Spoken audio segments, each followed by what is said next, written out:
Parku i madh i Liqenit Artificial përbën masivin më të madh të gjelbërimit në qytetin e Tiranës.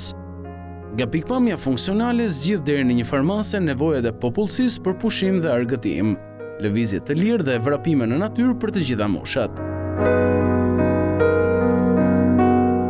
Sipërfaqja e Parkut të madh përbëhet nga një masiv kodrinor me shpate me pjerësi të vogël. Në pjesën jugore formohet pasqyra ujore e Liqenit Artificial, që me shtrirjen e tij krijon ngjyrë e gadishujt të vegjël shumë piktoresk.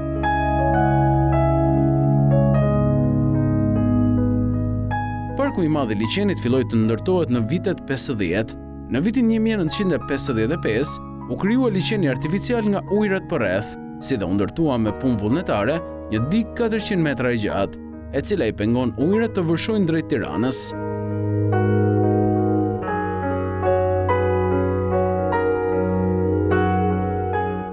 Në vitin 1957-1958 filloi mbjellja e mbimësisë dekorative, si dhe ndërtimi i infrastrukturës së parkut.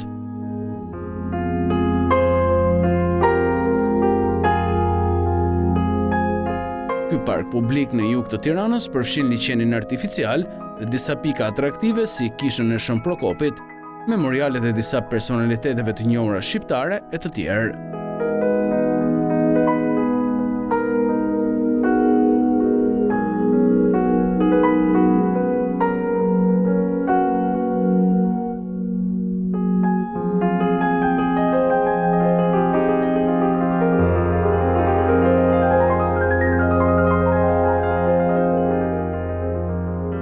Në brendësi të tij gjenden varret e ushtarëve britanik dhe atyre gjerman të rënë gjatë luftës së dytë botërore, si dhe mauzoleu i familjes mbretërore shqiptare, ndërtuar në vitin 2012.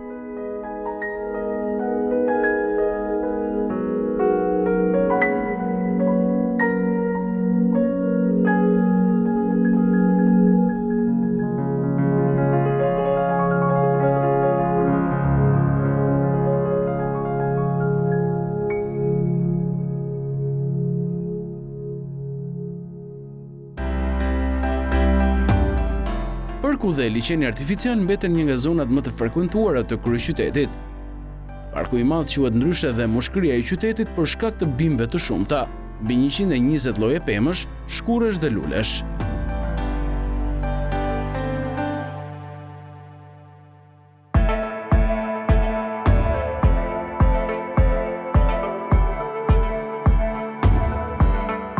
Në park ndodhen dhe disa lloje shpendërsh si bilbili gushkuq, bilbili këngëtar, bufi, harabeli i gurve, shapka e vogël e ujit, dallëndyshja e zakonshme, gardalina e të tjerë.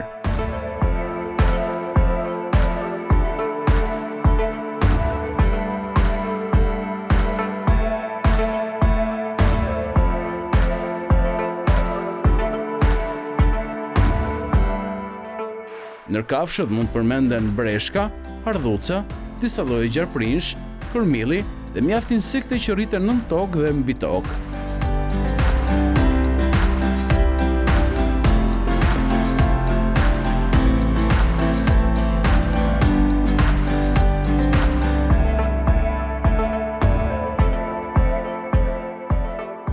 Sipërfaqja aktuale e Parkut të Liqenit Artificial është 156.9 hektar, ndërsa ajo e Liqenit Artificial është 4.5 hektar.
Googla.al